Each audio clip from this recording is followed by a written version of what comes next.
Овие луѓе и покрај својата попреченост се борат за да ги остварат своите бизнис идеи и амбиции. Присуствуваа на обука за самовработување на лица со попреченост, што се одржа во Агенцијата за поддршка на мали и средни предпријатија ЕСА од Тетово. Досега 15 тетовци аплицирале на третиот оглас, отворен на 31 март. На државно ниво, за лицата со попреченост што ќе се вклучат во овој проект, обезбедени се 50 милиони денари за отворање 100 нови бизниси. Станува збор за грант за самовработување за лица со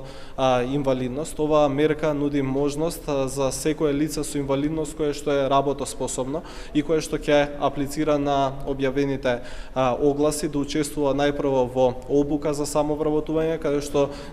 стекнува знаење за сите основи за водење бизнис, понатаму учествува во процес на квалификација и добива неповратни средства во износ од 270.000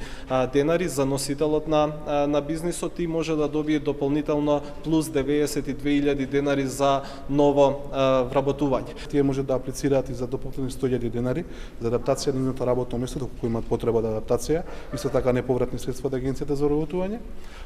Исто така за овие лица кои што ќе се самовработат, придонесите кои што ќе ги плаќаат кон државата, Министерството за социјална политика ги враќа во одреден период, значи негде за 60 на денот на плата на придонесите се враќаат повторно на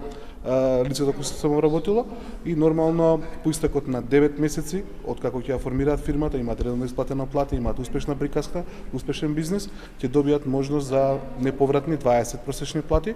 односно некаде приближно во денешни услови околу 7.000 евра или 440.000 денари, односно доколку се во количка или пак се на 90% слепи, тогаш ќе добијат можност за 40 просечни плати, некаде 880.000 денари или 14.000 евра грубо средства кои што се така неповратни и се ги добива директно на име на компанијата која што е основале. Од Министерството за труд и социјала и од Агенцијата за вработување ги повикаа сите лица со попреченост, а кои имаат работна способност, да аплицираат за овие средства.